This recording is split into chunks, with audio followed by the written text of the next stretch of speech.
Bonjour tout le monde.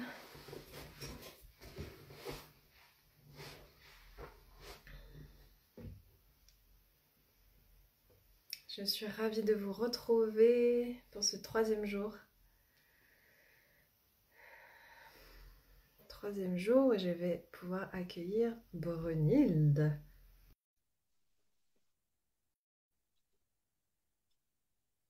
Bonjour tout le monde.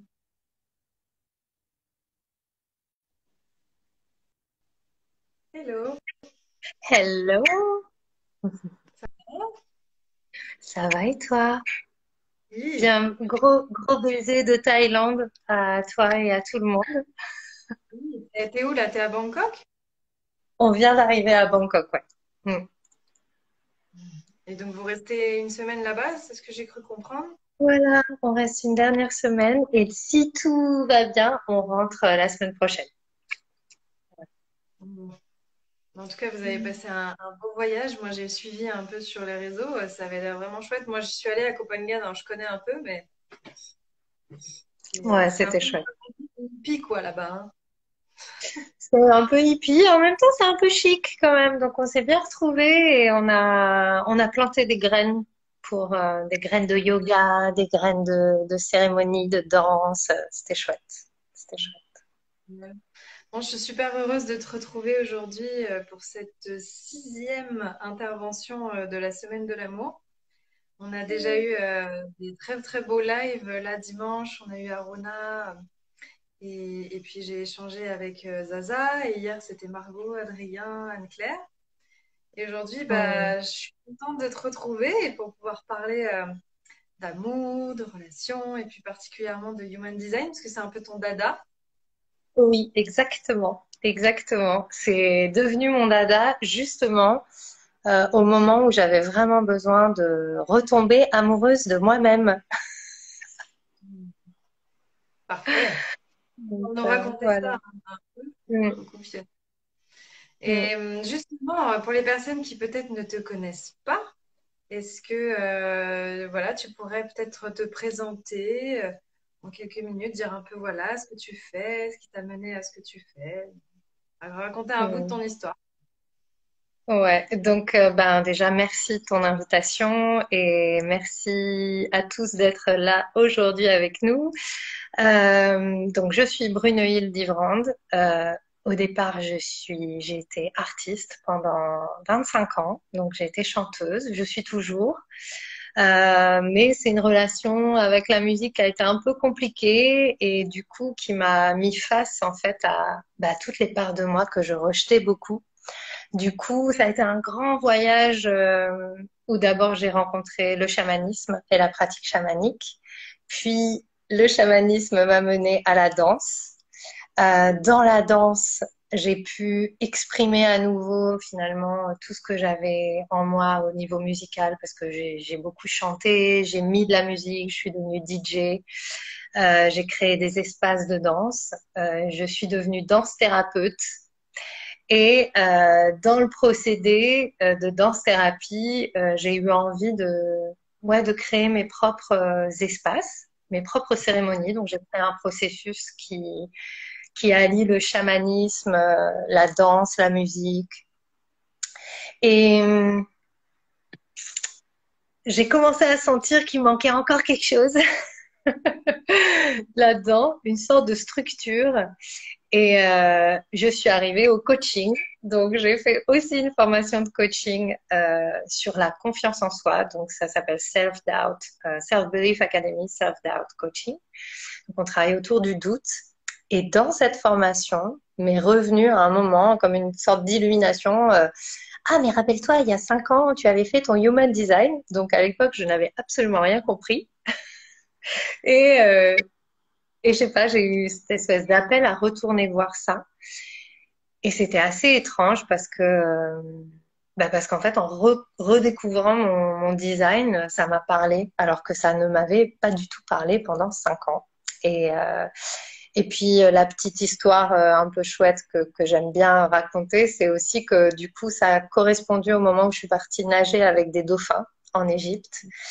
Et il y a eu vraiment un truc autour de ça où c'est un peu magique j'ai l'impression que les dauphins, en fait, m'ont permis aussi de m'ouvrir à cet outil qui finalement rassemble aussi le coaching, le mouvement, incarner l'énergie et ouvrir son cœur à qui on est et à comment on a été créé. Donc voilà, voilà mon parcours avec ça. Oui, et j'adore parce que c'est un parcours pluriel et puis ça nous montre vraiment que on sait jamais où on va arriver au final, on sait juste d'où on part et ensuite on se laisse porter par les différentes étapes et chaque étape est juste. Et comme tu dis, voilà, au début, tu as été plus avec le chant, après la danse et le chamanisme. Et maintenant, tu es en train d'explorer le coaching avec le human design et plein d'autres choses. Peut-être que dans 2 ans, tu fais autre chose et en fait, c'est OK. Et j'aime bien pouvoir mettre ça en avant aussi. Mais oui, parce qu'en fait, je crois que ce qui est important pour moi, en tout cas, et c'est aussi ce que je transmets dans tout ce que je fais, c'est que au départ, on est relié à la source et qu'en fait, on est une expression de la source. Et la forme que cette expression va prendre, finalement, je suis pas sûre qu'on la décide. Je pense que c'est plutôt une forme qui se dessine à travers nous au fur et à mesure de nos expériences, des jours qu'on passe. Et ouais, et longtemps, je me suis dit, ah, mais j'ai une mission. Enfin voilà, moi j'ai besoin de donner du sens à ma vie, c'est hyper important pour moi. Et en fait, je me suis rendu compte que finalement, je voulais faire rentrer dans une boîte quelque chose qui est beaucoup plus large que ce que j'imagine et que ma mission, c'est juste d'être vivante, en fait. C'est d'être vivante et d'essayer au mieux de goûter à, ben, en fait, comment j'ai été faite, qu'est-ce qui, qu'est-ce qui a envie de s'exprimer à travers moi, d'unique aussi, parce que chacun d'entre nous, on est unique. Et voilà, et ça, c'est ce qui me plaît parce que c'est vraiment pour moi la voie de l'amour. Je crois que tant que je n'avais pas vraiment accepté ça, en fait, je me comparais beaucoup avec les autres. J'avais beaucoup de peur. J'étais finalement un peu séparée des personnes, des autres personnes, et de m'ouvrir finalement à mon originalité, qui finalement est pas si originale. Mais ça m'a permis de voir celle des autres et vraiment de comprendre que chacun, on est vraiment un point dans la grande toile de la vie et qu'on est tous hyper importants et à la fois sans trop d'importance parce qu'à l'échelle de la vie, on est tout petit et en même temps, on est infiniment grand et ça, je trouve ça génial. Hmm. Ça fait une belle introduction en tout cas pour la semaine qu'on est en train de vivre. Et alors justement, tu parles aussi du human design, ça t'a peut-être aidé à mieux aussi te comprendre. Ouais, Et intéressant avec le human design, c'est justement qu'on arrive à voir qu'on est tous les mêmes et on est tous différents. Est-ce que déjà tu peux exactement. expliquer, même si je sais que c'est un peu technique, voilà, le human design, qu'est-ce que c'est déjà dans un premier temps et puis qu'est-ce que ça permet? Alors, on va dire que, en plus, je pense que les gens qui te suivent et puis que ça va te parler aussi, c'est comme pour moi, c'est un thème natal énergétique. Donc, c'est comme un thème astrologique, puisqu'en plus, il y a l'astrologie qui est compris dedans aussi.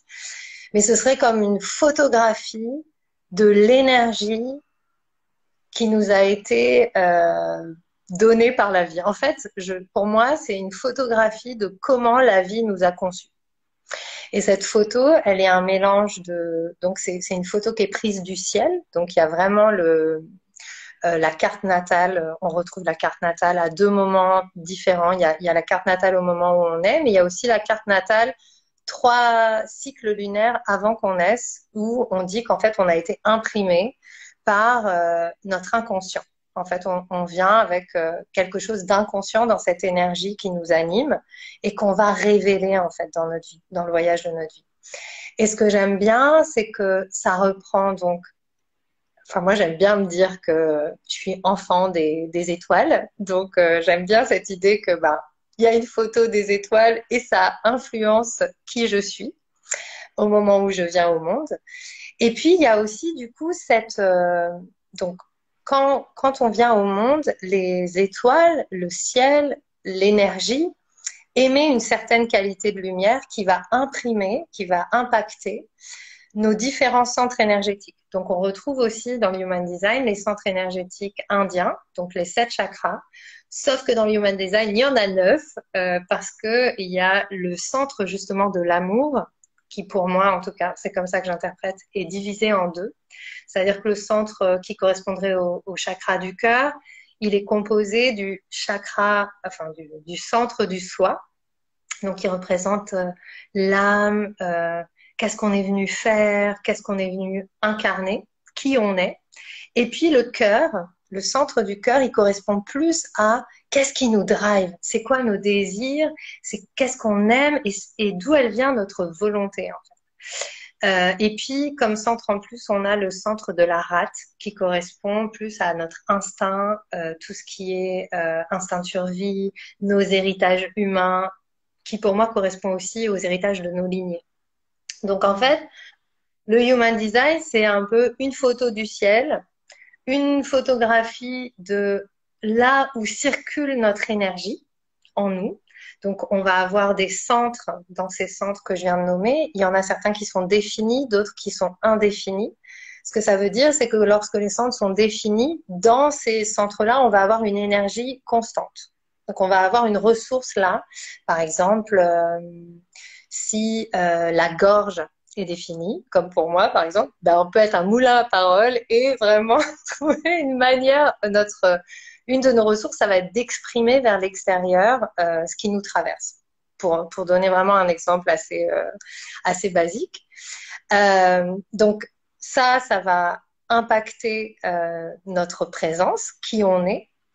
Ça va nous permettre de voir en fait comment on fonctionne. En fonction des centres définis et indéfinis, ça va donner une photo de notre aura, donc de notre type énergétique. Donc il y a 5 auras différentes en fonction de quels centres sont actifs ou moins actifs. On va avoir des types d'auras qui sont plus dans la productivité, donc qui sont là pour créer avec une énergie assez constante.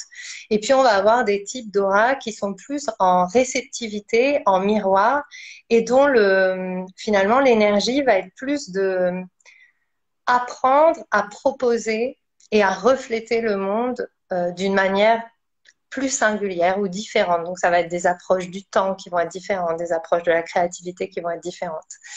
Voilà. Donc, ça, c'est aussi une partie qui permet de nous connaître. Et puis, à partir de là, dans ces différents centres, on a des portes énergétiques, donc des petits numéros dans tous les centres, qui correspondent aux hexagrammes du I Ching. Donc, si vous connaissez le Tao, la voie du Tao, ça correspond aux différents hexagrammes. En fonction de celles qui sont actives ou non actives, ça va nous donner aussi des ressources. Et entre deux centres, lorsque 2 portes actives sont actives et peuvent se rejoindre, ça va créer un canal qui va être aussi une ressource.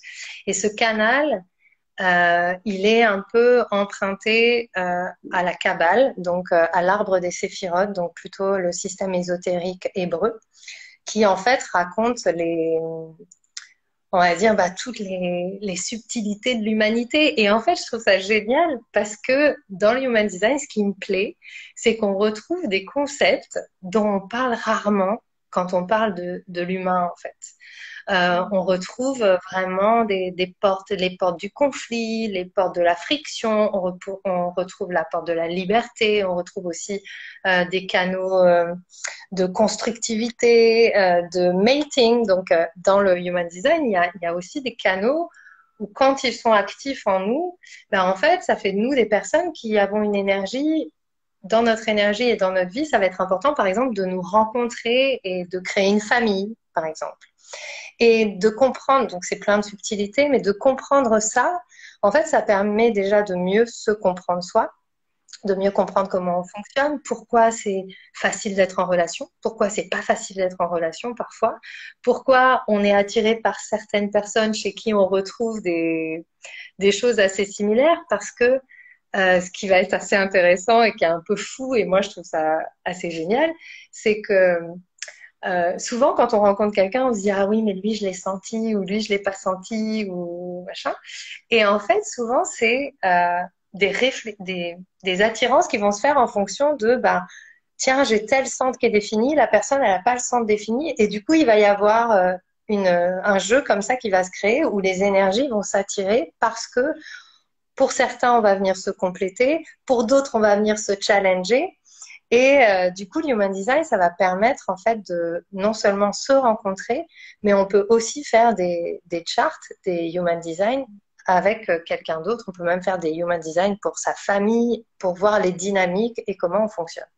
Voilà. Je sais pas Mm. si c'est très clair. Enfin, si c'est C'était très clair et c'était très bien expliqué parce que c'est vrai que le human design, c'est vraiment difficile d'en saisir l'essence. Mais effectivement, c'est comme l'astrologie, quand on arrive à correspondre deux thèmes, moi je trouve ça fascinant aussi. Alors, je ne l'ai pas du tout fait avec le human design parce que c'est pas encore trop quelque chose que je connais beaucoup.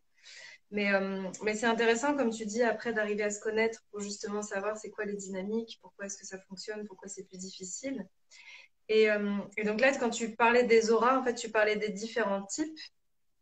C'est oui. ça, il y en Ouais. a. Il y en a 5. Donc, il y a les manifesteurs. Donc, un type d'aura assez imposant et assez pénétrant.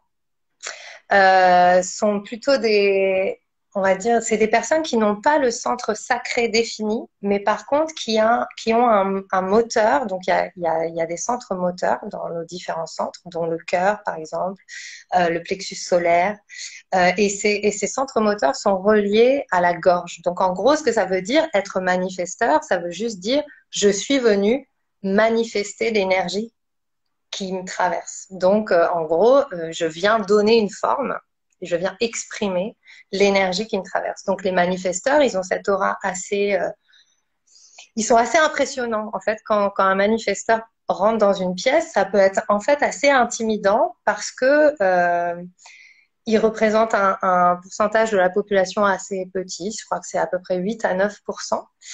Et en fait, c'est un peu les décideurs. Donc, en gros, ils ont une énergie d'initiation. Ils vont initier des choses. Ils sont là pour initier et ils sont assez indépendants du coup. Donc, quand quelqu'un qui est manifesteur rentre dans une pièce, en fait, si on est sensible énergétiquement, ça peut se sentir. On peut faire wow. On peut être un peu impressionné. Euh, il y a une autre, donc les deux types d'aura qui sont plus dans la création, la créativité, la productivité, ça va être les générateurs. Et toi, je crois que tu es générateur, tu m'avais dit. Et les manifesteurs générateurs, donc c'est une sorte d'hybride entre le manifesteur et le générateur. Mais c'est pour ces deux auras, ces deux types, il y a des petites subtilités, mais en règle générale, elles sont assez proches. C'est des auras qui sont hyper attirantes et qui donnent envie de les suivre en fait, qui donnent envie d'être dans leur sillon parce que c'est des auras hyper généreuses. Elles génèrent de l'énergie, donc quand on est générateur ou manifesteur générateur, c'est parce qu'on a notre centre sacral, donc le centre sacré, on va dire, qui est défini. Ça veut dire on produit sa propre ressource énergétique comme un petit moteur. Donc du coup, les personnes vont avoir envie de suivre cette énergie-là. Elles vont être hyper attirantes parce que elles vont nous donner envie de faire. Donc moi, par exemple, j'ai pas le sacral défini, mais du coup, mon amoureux, par exemple, qui lui a le sacral défini, ben lui, il est vachement dans l'énergie du faire. Moi, parfois, j'ai pas trop d'énergie parce que j'ai pas ça comme aura. Et donc, il m'emmène dans son sillage. Et par exemple, ce qui est hyper intéressant, c'est que quand il est pas là, parfois, je suis crevée. Parce que je me dis, oh, ben, finalement, je me rends compte finalement de ma fatigue. Parce que c'est ça aussi qui va se jouer dans nos relations. Et le conditionnement, donc ce qu'on appelle le conditionnement dans le Human Design, c'est en fonction de l'énergie de l'un ou de l'autre, en fait, on va se laisser embarquer par l'énergie de l'un ou de l'autre, ou alors encore, on va imposer, entre guillemets, notre énergie à l'autre sans s'en rendre compte, parce que l'autre va avoir des espaces où finalement, il va faire miroir de cette énergie. Et donc, l'intérêt, c'est vraiment de se connaître bien pour savoir à quel moment c'est moi qui suis vraiment dans mon énergie ou à quel moment en fait je suis en train de me laisser embarquer. Et ça, c'est tout le jeu de la relation, je pense, qui est très très intéressante. Voilà. Et, et donc voilà, donc générateur, manifesteur, générateur, aura très attirante, projecteur et réflecteur, non pas, donc ces deux auras, encore les deux dernières auras, ces deux types énergétiques n'ont pas le sacral défini. Donc, il y a les projecteurs qui ont souvent un ou deux ou trois centres définis, mais pas le centre sacré. Et les réflecteurs, eux, ils n'ont pas du tout de centre défini. Ce que ça veut dire, c'est que ce sont des auras qui sont très différentes dans le fonctionnement. Elles vont être plutôt en réceptivité, réception de l'extérieur, et elles vont être là plutôt en mode miroir pour les réflecteurs. Donc, elles vont renvoyer au monde, aux autres, l'image qui leur envoie. Et pour les projecteurs, ça va être plus en fait une énergie d'observation et assez pénétrante qui va voir au-delà des conditionnements et au-delà de la fumée en fait qu'on peut avoir quand on se présente à quelqu'un en fait. Du coup, pareil pour les projecteurs et les réflecteurs, enfin projecteurs, réflecteurs, manifesteurs, c'est des énergies assez pénétrantes qui voient au-delà du spectre énergétique. Du coup, ça peut être assez inconfortable. Et ce qui peut être aussi un peu compliqué pour ces trois énergies-là, c'est que comme elles n'ont pas de production d'énergie, elles vont être beaucoup en recherche parfois de l'énergie de l'autre, de l'énergie sacrale de l'autre. Et ça peut créer dans les comportements des relations aux autres qui vont être, pour les manifesteurs, par exemple, le people pleasing.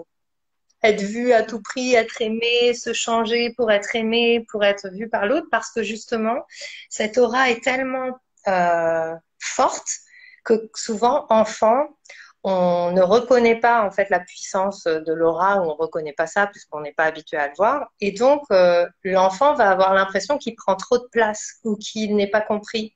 Du coup, il va avoir tendance à se minimiser et au lieu de suivre sa propre énergie et sa propre vision des choses, et bien en fait, il va se rapetisser et puis il va essayer à tout prix de plaire aux autres parce qu'il va se sentir différent, parce qu'il l'est. Et donc, il va essayer à tout prix d'être aimé en se conformant. C'est aussi ça le conditionnement énergétique.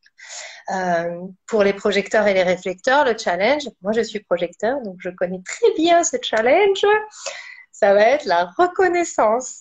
C'est-à-dire qu'il y a une espèce de truc où en fait, comme on renvoie toujours aux autres, on renvoie, en fait, on voit les choses et on renvoie la lumière aux autres, on renvoie l'énergie aux autres, ben, on n'est pas vraiment capable de voir sa propre énergie. Et du coup, ça va être difficile de s'approprier nos talents, notre énergie, ce qu'on crée. Et on va être toujours un petit peu en mode « Oh, mais t'as vu? Oh, mais je voudrais... regarde, t'as vu, j'ai fait ça ?» Mais pas par orgueil, mais parce qu'en fait, nous-mêmes, on n'est pas capable de le voir et on va avoir besoin de validation de l'extérieur. Et c'est là où souvent ça pêche, puisque forcément, comme on sait tous plus ou moins maintenant, quand on cherche la validation extérieure, c'est là où on la trouve le moins. Du coup, ça va être un véritable travail de reconnaissance de soi de l'intérieur. Et c'est pas facile quand on est habitué en fait à toujours voir ce qui nous entoure et pas à se tourner vers l'intérieur. Donc voilà, les 5 auras et les 5 challenges en fait relationnels pour les générateurs et manifesteurs. Le challenge relationnel, ça va être plus de, en fait, comme on peut faire beaucoup avec cette énergie. Donc, comme toi, tu peux faire beaucoup. Tu es très productive, très créative, tu as une énergie hyper solaire. Le danger de ça, c'est de ne pas voir la limite et du coup de dire oui à tout. C'est-à-dire qu'en fait, bah oui, les gens, ils nous aiment, ils sont hyper attirés, donc nous, on sait qu'on peut créer, tu sais que tu peux produire. Ah, mais est-ce que tu peux faire ça avec moi? Oui, pas de problème. Tout. Ah, mais est-ce que tu peux? Oui, mais pas de problème. Et en fait, on va être dans l'excès inverse de, en fait, je donne beaucoup et à un moment, je suis fatiguée parce que, en fait, j'ai jamais d'espace pour moi. Je ne sais pas si tu te reconnais dans cette description, mais voilà. Et voilà, et pour les manifesteurs générateurs, c'est à peu près le même challenge, avec juste une toute petite différence qui va être, attention, mon amoureux revient. La toute petite différence, ça va être une dispersion, parce que eh ben, cette énergie elle est un petit peu plus, on va dire, expansive que l'énergie des générateurs, dans le sens un peu l'énergie du Sagittaire, tu vois, pour moi, dans l'astrologie, c'est-à-dire ah mais par là c'est super, ah mais par là c'est génial, ah mais par là c'est génial. Donc beaucoup d'énergie qui va se disperser et qui peut aussi se disperser dans les relations avec peu de discernement et de ne pas savoir en fait ce qui nous correspond vraiment et de s'épuiser en fait dans la diversité. Donc ça c'est des soucis qu'il peut y avoir. Voilà. Je suis intarissable sur le Non, non, mais c'est génial. Et c'est intéressant de voir que justement, chacun avec son potentiel et ses limites, ça donne des choses assez intéressantes. Donc au final, toi, tu as le même couple que nous, mais inversé, c'est-à-dire que toi, t'es projecteur, ton chéri, les générateurs. Il est manifesteur générateur. Ah, ok. Parce que du coup, moi, je suis générateur et mon chéri est projecteur. Mmh. C'est enseignant parce que bah, lui, il m'a appris justement à ralentir un peu, à plus m'écouter, à pas dire oui à tout. Et moi, je l'ai aidé à avoir reconnaissance de ses talents et à passer à l'action. Donc, c'est hyper intéressant de voir justement les dynamiques. C'est hyper intéressant parce que alors après ça dépend aussi de quels centres sont définis. Avec Amadeo, on a tous les deux le cœur défini. Donc c'est le centre vraiment de la volonté de tracer. Et en fait, il y a beaucoup de gens quand ils me connaissent qui pensent que je suis manifesteur générateur aussi parce que justement j'ai une grande capacité à créer. Mais en fait ce que j'apprends moi avec Amadeo, donc c'est un tout autre apprentissage, c'est à dire non. C'est non, vraiment là, j'ai pas envie. C'est à me concentrer vraiment à fond parce que justement, je pourrais en fait partir toujours dans les propositions parce qu'il est aussi très actif et je pourrais toujours partir dans ces propositions. Et en fait, moi, c'est vraiment, ça a été de comprendre que l'amour, c'était pas forcément de dire oui à tout, puisque j'étais beaucoup dans ce truc-là, puisque j'avais besoin de reconnaissance. Donc, pour moi, dire non, c'était le risque d'être rejeté ou voilà. Et dans cette belle relation que nous avons, c'est vraiment ce truc de, en fait, c'est une personne tellement extraordinaire que je peux lui dire non en toute confiance. Et ça, c'est un truc un peu fou. Et dans notre connection chart, donc dans notre thème de connexion, on a vraiment ça. En fait, notre couple, c'est pas forcément un couple qui grandit autour de tout ce sur quoi on est d'accord, mais plutôt notre croissance, en fait, elle est vraiment sur nos différences. Donc, quand on fait les thèmes de couple ou les thèmes de relation, on va avoir dans plusieurs niveaux de connexion. Donc, il y a le compromis, la dominance, donc la domination, enfin en termes d'énergie, hein, et l'énergétique match, donc là où en fait énergétiquement il y a des canaux qui vont se compléter dans notre rencontre et là ça peut faire vraiment des étincelles. Mais finalement, et il y a aussi des un thème autour du compagnonnage. Et en fait, les thèmes de compromis, là où ce qui va se passer énergétiquement, c'est que finalement, on va avoir tous les deux, il va y en avoir un qui va avoir un canal actif, l'autre qui va avoir juste une partie de ce canal actif, et du coup, on va pouvoir aller ensemble sur cette thématique, mais il y en aura quand même toujours un qui va guider en fait la thématique. Dans les thèmes plutôt dominants, ça c'est vachement intéressant parce que du coup, parfois, on se rend compte qu'à moitié sur quelque chose, mais ça marche aussi, en fait.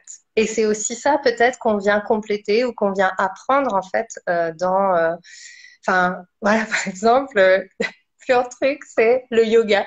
Donc, mon chéri est prof de yoga et moi, j'ai une grosse résistance avec le yoga. Et, euh, et en fait, sur ce canal de l'apprentissage et de l'éveil, lui, il a vraiment ce canal actif. Moi, j'ai une partie de ce canal actif. Et en fait, pour moi, ça s'exprime pas de cette manière-là. Mais du coup, c'est vraiment quelque chose où je m'autorise à être guidée et finalement, je m'ouvre, même si je suis pas totalement à 100%, c'est quand même un point de rencontre, en fait, où je m'ouvre et où je peux apprendre des choses nouvelles, en fait, grâce à lui. Euh, sur les canaux qui sont plus autour de la domination, donc comme son nom l'indique, ce n'est pas le truc genre où il va y avoir, enfin ne mettez pas des noms sur ce qu'il n'y a pas, c'est pas les pervers narcissiques ou les trucs comme ça, c'est pas ça. C'est juste que chez certaines personnes, le canal va être actif, donc défini, et chez l'autre, pas du tout. Du coup, dans cet aspect de la relation, il va y en avoir un qui va être vraiment plus présent que l'autre. Par exemple, sexuellement. Euh, on peut avoir justement, quand on a le sacral défini et qu'on est avec quelqu'un qui n'a pas le sacral défini et qui a un canal autour de l'intimité qui est défini chez l'un et qui n'est pas défini chez l'autre, bah, il va y en avoir un qui va être plus initiateur de cette intimité que l'autre et l'autre va être plus en réceptivité et va apprendre et grandir autour de ça. Ça veut dire aussi que pour l'autre, c'est aussi potentiellement apprendre à dire non à des choses qui, au moment où ça le branche pas. Enfin, il y a vraiment, c'est génial en fait parce que tout est toujours possible et tout est source d'apprentissage. En fait, il n'y a aucune relation qui n'a pas lieu d'être en fait quand on les regarde sous cet angle-là. Il y en a qui sont plus difficiles que l'autre, mais en fait, moi, je suis persuadée que toutes nos relations, même celles qu'on considère comme étant un peu pourries, en fait, elles nous amènent vraiment à mieux nous connaître et à mieux connaître cette énergie en fait qui est en nous. Et puis après, on a les canaux de compagnonnage, donc on a les mêmes canaux et on évolue ensemble dans la même direction, dans la même énergie sur certaines choses. Et puis les autres canaux, l'autre canal, c'est les canaux énergétiques. Là, on a chacun la moitié et c'est quand on se rend compte que le canal se fait totalement. Et là, ça peut être magique, c'est un peu, moi, ce que j'appelle un peu les coups de foudre énergétiques. On rencontre quelqu'un et d'un coup, ça fait fou. Et on a des trucs incroyables qu'on n'avait pas juste avant de rencontrer la personne. Et on se retrouve avec cette personne et ça crée une espèce d'émulation hyper forte. D'un coup, on va se mettre, je sais pas, à chanter, dessiner ou je sais pas, même sexuellement, ça va être incroyable. Ou on va avoir des nouvelles envies. Ou c'est ce qui peut se passer avec des business partners, par exemple. Hein. Les relations, c'est pas que amoureux. Et du coup, avec cette personne, on va pouvoir créer l'entreprise ou le business qu'on veut ou des musiciens. Enfin voilà, il va y avoir cette rencontre magique.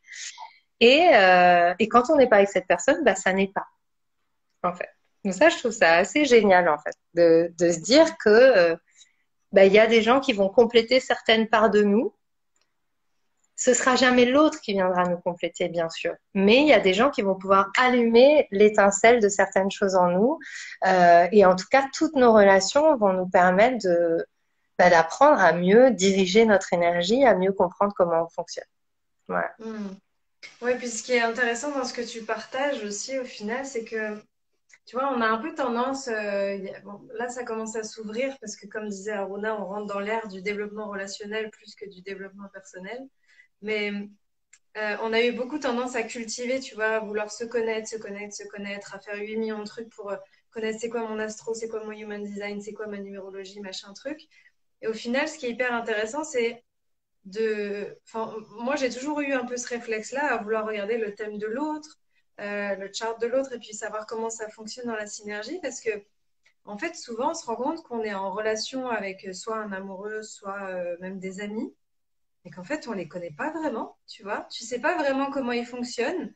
Tu fais des suppositions, ou tu vas supposer qu'ils fonctionnent comme toi, ou tu vas avoir parfois des intuitions, mais ce qui peut aussi être magnifique sur le plan de l'intimité, je trouve, c'est aussi d'arriver à vraiment comprendre comment fonctionne l'autre et c'est ça aussi qui permet de se dire qu'on est différent et que bah oui, moi, comme tu dis, moi j'ai un grand besoin d'intimité, de partage, de connexion et mon chéri, lui, il a plus un besoin d'espace, de liberté, d'être à l'écoute de ses besoins de l'instant. Et ça, au début, tu vois, quand tu ne connais pas vraiment l'autre, ça peut être un peu déstabilisant. Donc, c'est là où c'est intéressant, au final, je trouve aussi, toutes ces sciences et surtout le human design. Ben, c'est hyper intéressant parce qu'en fait, ce ne sont que des jeux de projection finalement, nos rencontres. Enfin, ce que je trouve chouette dans ce que tu dis, c'est exactement ça. C'est se donner la possibilité de sortir l'autre de l'image qu'on s'en fait en fait. Plutôt, parce que finalement, bien sûr, on a des intuitions, on ressent des choses, il y a un feeling sur les gens, enfin voilà. Mais en fait, déjà, on a du mal à se connaître soi vraiment à fond. Donc, c'est difficile aussi de se dire, bah, je connais cette personne et tout ça. Et puis, on projette sur l'autre aussi des gros blocs par rapport à nos croyances. C'est-à-dire que, bah, comme tu viens de le partager, au départ, on arrive avec une croyance, bah, pour moi, l'amour, c'est ça, donc ça doit être la connexion, le partage ou je sais pas quoi. Et puis finalement, on se rend compte que l'autre, bah, il est pas forcément de cette manière, il fonctionne pas comme ça, mais ça veut pas dire qu'il est pas dans l'amour, en fait. Et du coup, ce que je trouve chouette, c'est vraiment ce dans quoi ça peut nous aider de voir les choses de cette manière et d'aller faire des charts de relations ou de regarder quel est le signe de l'autre, son ascendant, enfin sa carte natale. C'est de voir, c'est déjà juste de prendre conscience que l'autre n'est pas moi. Tout simplement. Déjà, juste ça, en fait.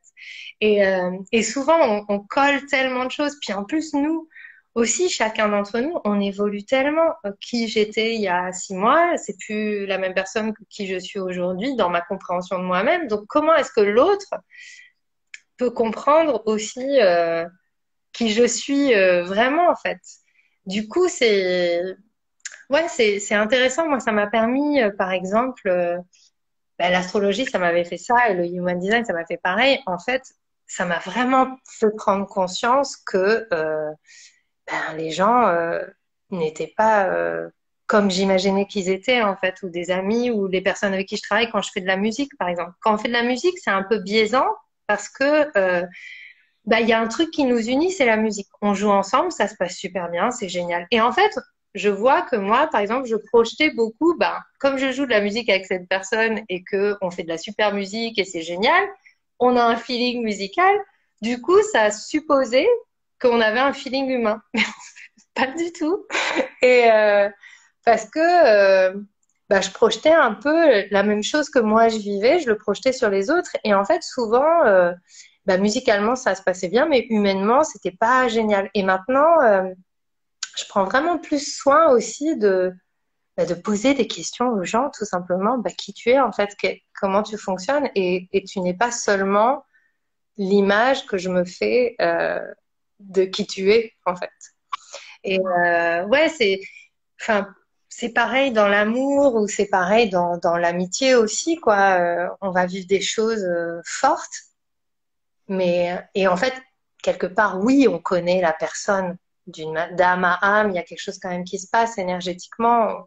Il y a un ressenti qui peut être fort et tout ça, mais on connaît peut-être pas forcément l'humain derrière la personne, parce qu'on a plusieurs dimensions, quoi. Il y a la dimension énergétique, la dimension de l'âme, mais on a aussi notre dimension humaine, et celle-là, ben, elle a un petit peu souffert parfois dans la vie, elle a des incompréhensions, elle va pas aussi vite que la dimension divine parfois, et aussi, bon, moi je pense que ce qui est chouette avec des outils comme l'astrologie ou l'human design, c'est aussi de redonner sa place à l'humain en nous, parce que comme tu disais, dans le développement personnel ou dans le développement relationnel même, en fait, on a parfois l'impression qu'on devrait devenir des super-héros, qu'on devrait avoir tout compris, que on devrait plus jamais avoir de problème. Mais en fait, non, l'intérêt, c'est plus l'expérience, c'est plus de se dire, ah mais en fait, là, je comprends pas, tout va bien, mais je souffre.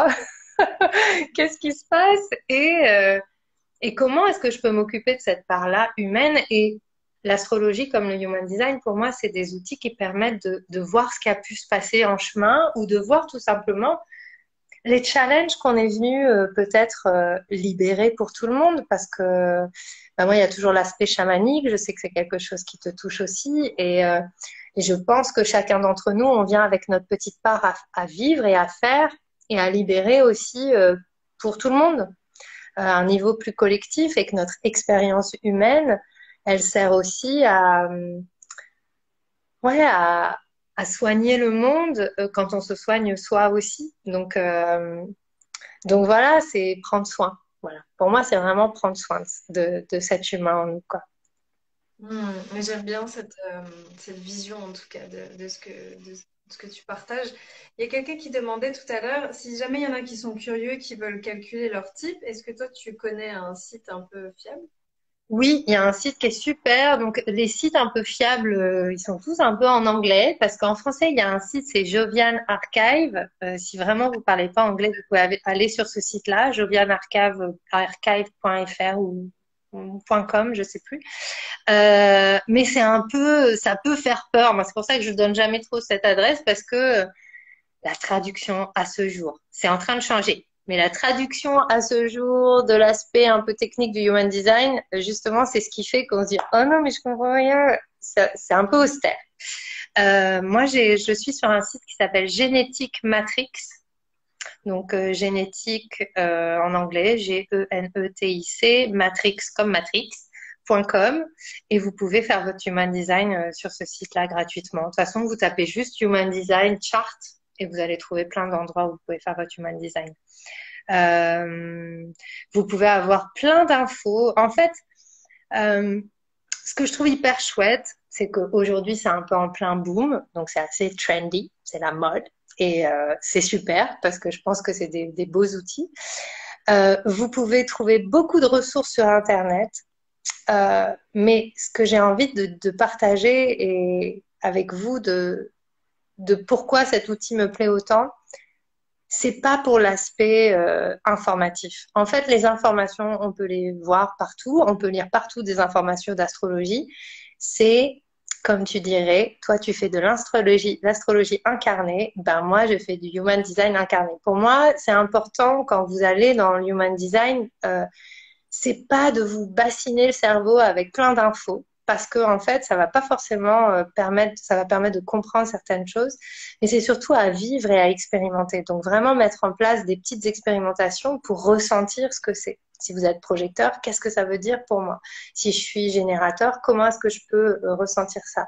Si mon autorité, bon, on va pas en parler parce que c'est très long, mais si ma souveraineté, mon autorité intérieure, elle est sacrale, comment est-ce que je peux le ressentir?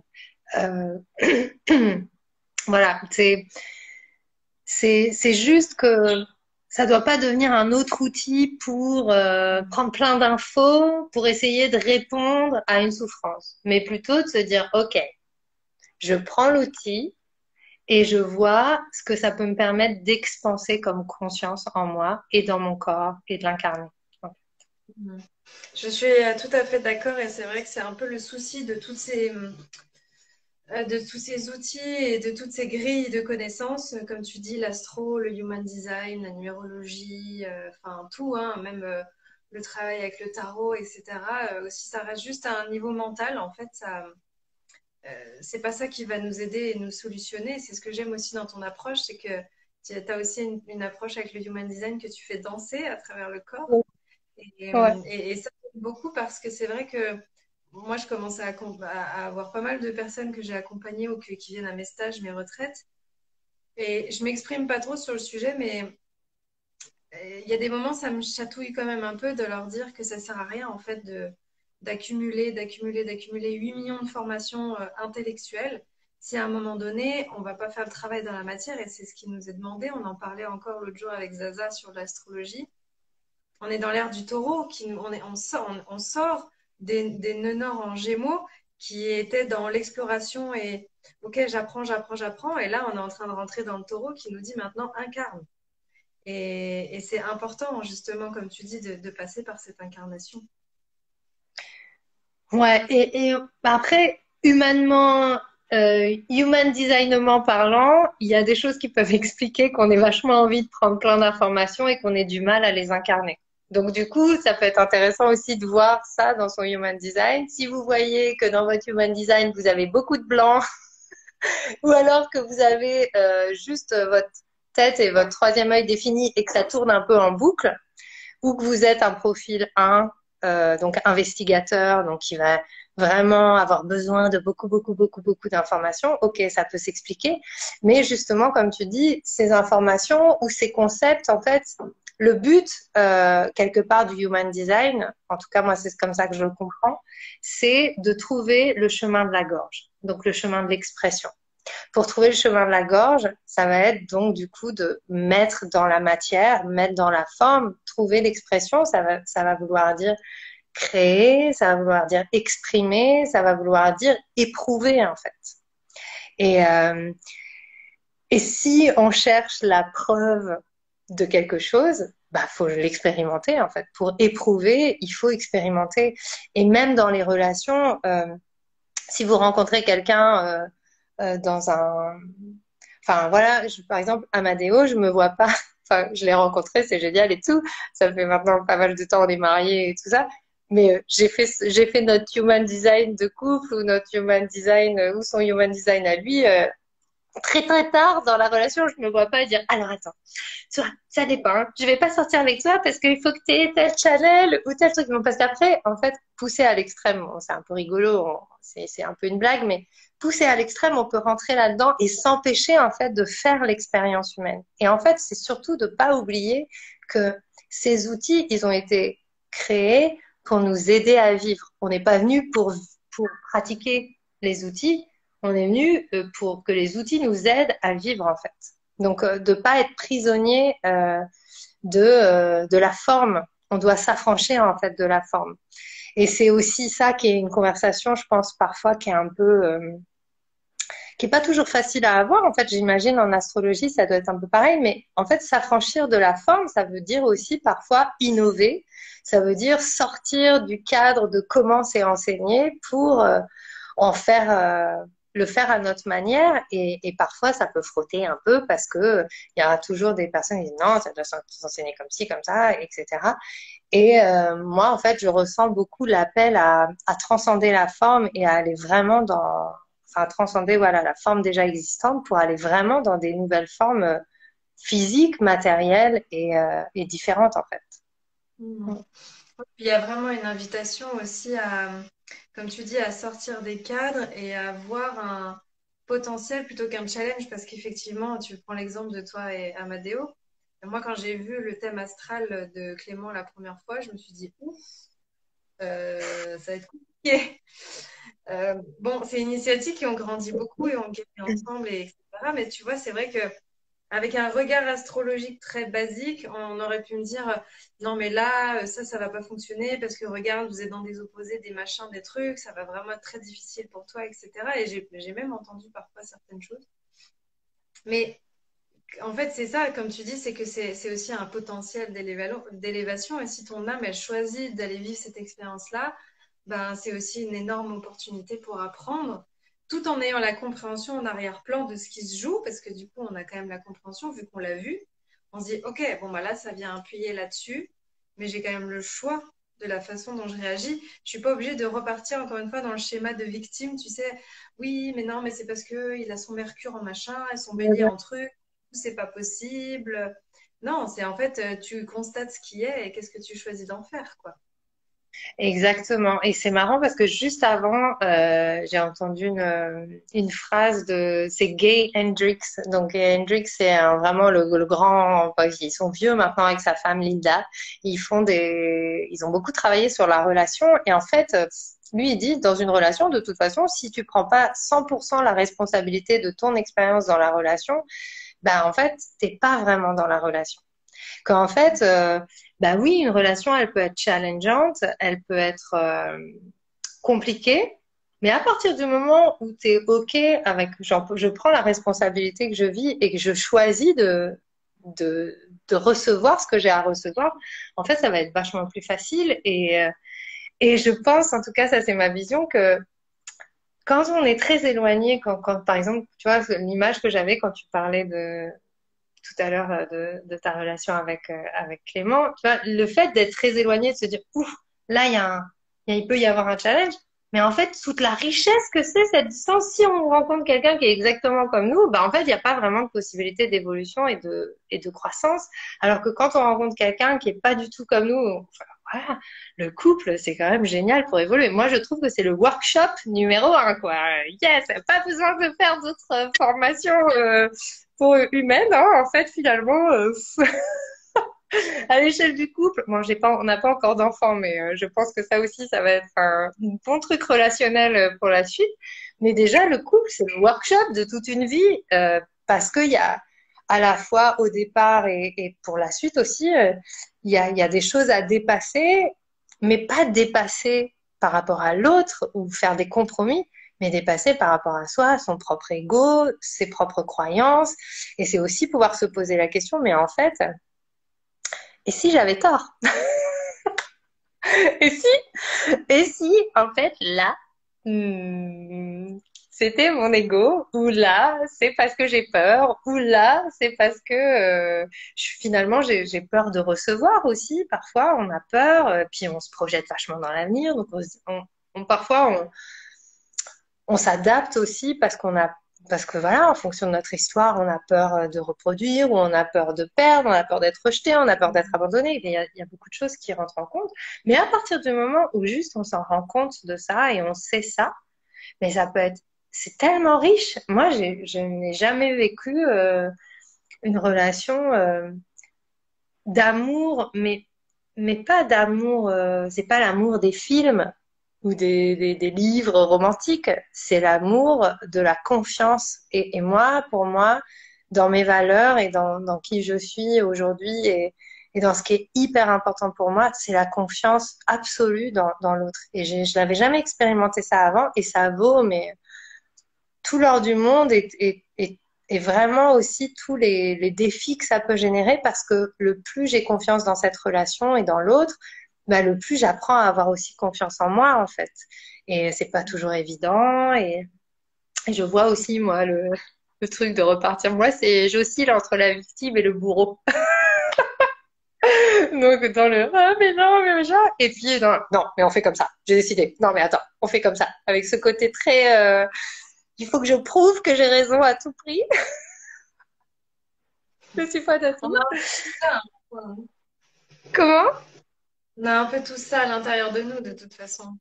Mais oui, mais du coup, si on a personne, parce que si on reste la tête dans nos livres avec nous-mêmes, ben, on n'a personne pour vraiment éprouver ça, en fait. Et donc, c'est ça tout l'intérêt des relations aussi. Je crois que, bon, ça, c'est une théorie que j'ai, mais je pense que parfois, les films, les dessins animés qu'on a regardés, parce qu'ils sont très beaux, c'est super, et oui, bien sûr, on peut aussi construire ça, mais ça nous a un peu déformés, quelque part dans les possibilités de ce que c'est en fait la rencontre avec l'autre parce que on a un truc un peu on voit jamais ce qui se passe après la fin de l'histoire quand ils se sont rencontrés, ils sont tombés amoureux, ils vécurent jusqu'à la fin de leur jour et, euh, et je trouve que ça amène parfois tous ces films où voilà ils sont passionnément amoureux, ils se rencontrent et ça y est ça nous empêche de voir la richesse que c'est de grandir avec quelqu'un et de se confronter en fait aux choses qui sont pas plaisantes, aux parts de nous qu'on n'aime pas et que en fait bah c'est pas toujours le coup de foudre au premier regard et hop là c'est parti jusqu'à la fin de nos jours. Au contraire. Mm. Et du coup c'est ça qui est riche aussi et que parfois on oublie et donc je trouve que parfois on jette l'éponge un petit peu trop vite Ouais. par rapport à ce qu'on rencontre avec l'autre. Oui, et puis toute la difficulté aussi avec tous ces outils, tu vois, qu'on a de l'astro, du human design ou même au global, c'est aussi, je trouve, parfois on a tendance à figer une image de l'autre, tu vois, au-delà des projections, des suppositions, c'est un peu, bon, bah, je vois comment il est, bon, bah, il est comme ça, de toute façon, il changera pas. C'est un peu comme si on collait une étiquette sur l'autre et du coup, on fige le potentiel créateur et moi, je vois à quel point on s'est transformé en l'espace de 10 mois. C'est juste complètement dingue parce que je pense qu'on s'est aussi laissé cet espace, tu vois, euh, bah, de ne pas vouloir figer, en fait, de constater ce qui est maintenant, mais on ne sait pas ce qui sera demain. Et autant en confortable comme en inconfortable, on ne sait pas ce qui évoluera, mais il y a un peu parfois aussi ce truc, tu vois, où on a tendance à figer, à dire non, mais de toute façon, lui, il est comme ça, il est comme ça. Et on enferme l'autre, en fait, dans une réalité. Ben, je pense que ça nous rassure. Ça nous rassure de dire, ah, ben là, c'est bon. Et en fait, on a aussi cette tendance je crois, on en parlait pas mal parce que j'avais vu une vidéo de Sadhguru qui disait ça. En fait, une relation, c'est jamais à prendre pour acquis, en fait. Et c'est très facile, finalement, de glisser euh, ouais, dans se rassurer en disant non, parce que ça nous rassure de nous dire oui, mais bon, j'ai compris comment ça fonctionne. C'est pour le cerveau, en fait, c'est cool, quoi.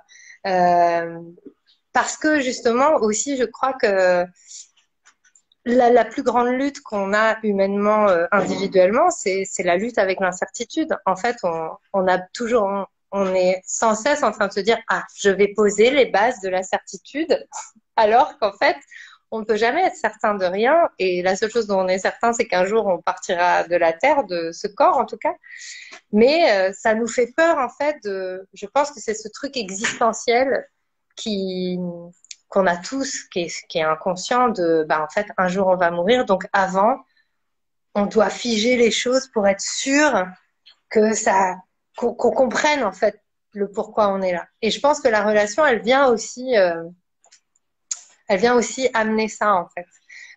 Ce truc de se dire, enfin, puis aussi, on a peut-être aussi cette vieille croyance, enfin, là, c'est ce qui me vient comme ça, ah bah si j'ai réussi ma relation, j'ai réussi ma vie un peu, quoi, entre guillemets. Tu vois, si j'ai été en couple, si j'étais amoureux, c'est un peu enfin, j'ai parlé de ça avec une copine il y a pas très longtemps, il y a un peu ce truc, bah, j'ai eu le succès dans ma vie, en fait. Comme si ça devait être forcément un passage obligé, en fait. Inconsciemment, je pense que c'est là aussi. Et mais c'est dur de pas figer l'autre, hein. Enfin, moi, parfois, j'ai un peu du mal, hein. C'est Tu pas évident. vois, Là, il y a quelqu'un qui dit quelle peut être l'évolution dans le portrait du Human Design? Est-ce que ça peut changer?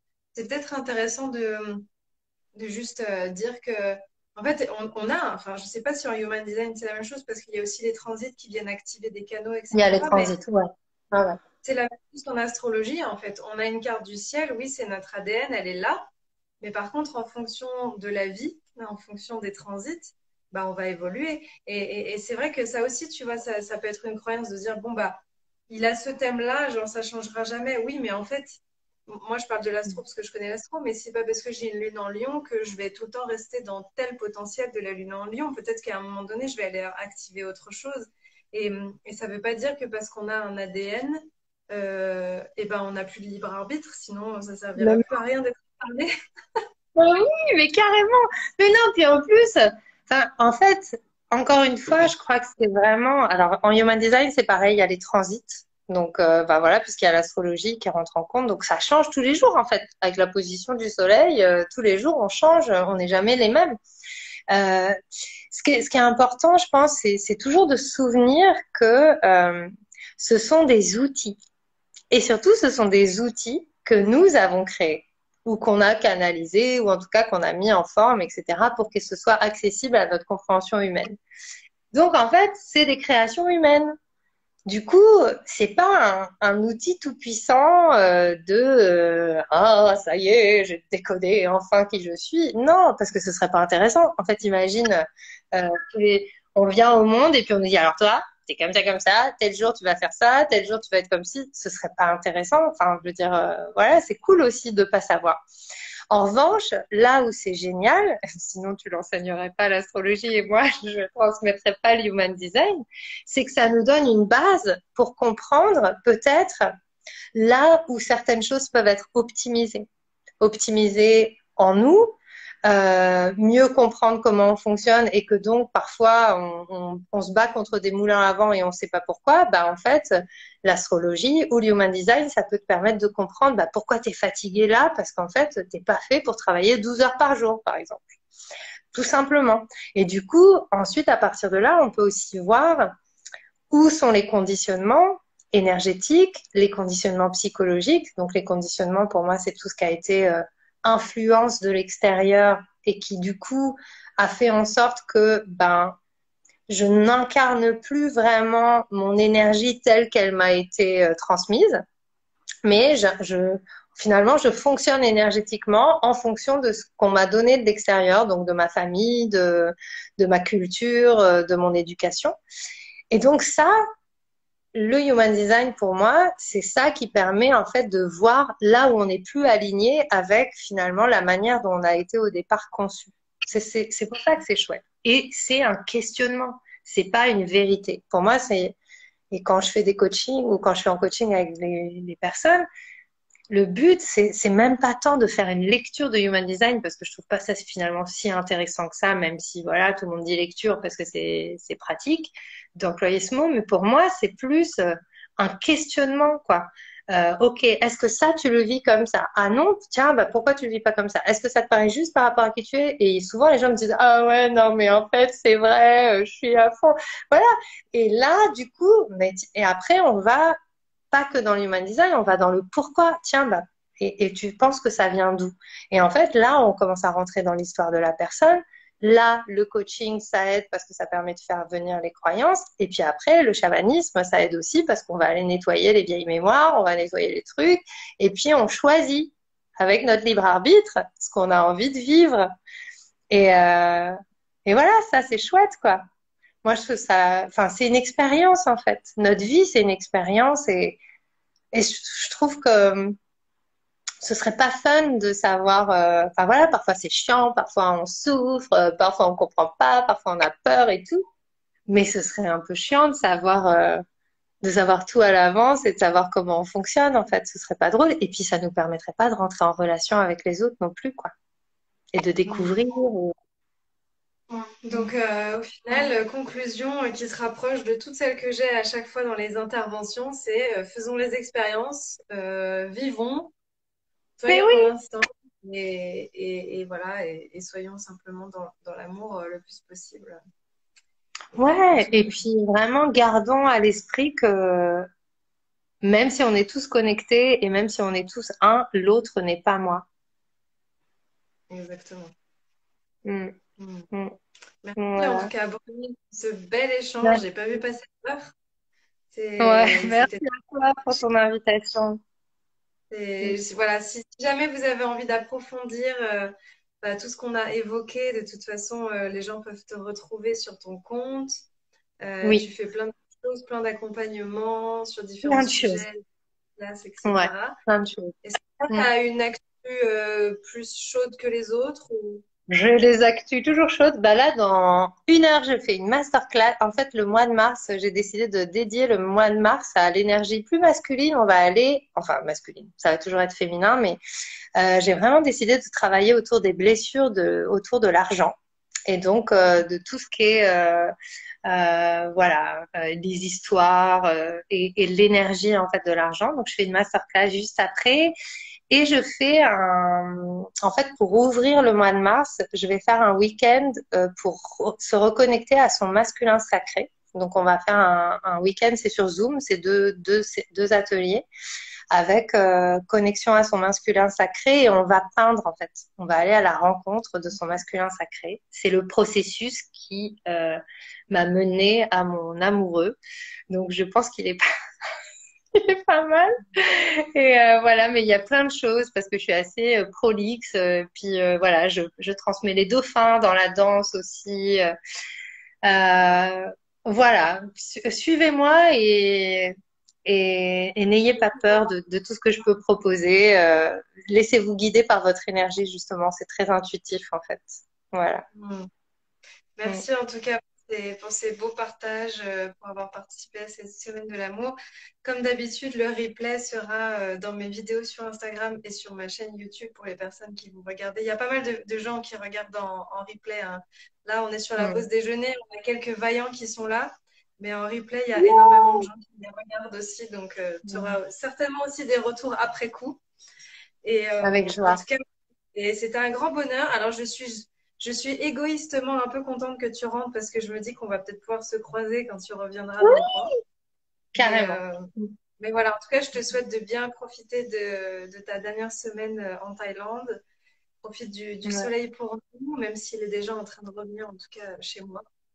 Et puis, on Mm. se retrouvera bientôt. Merci beaucoup, Brunette, et Ouais, à merci à très toi. bientôt. Merci à toi. Merci. Je t'aime très fort. Plein de belles choses. Au revoir.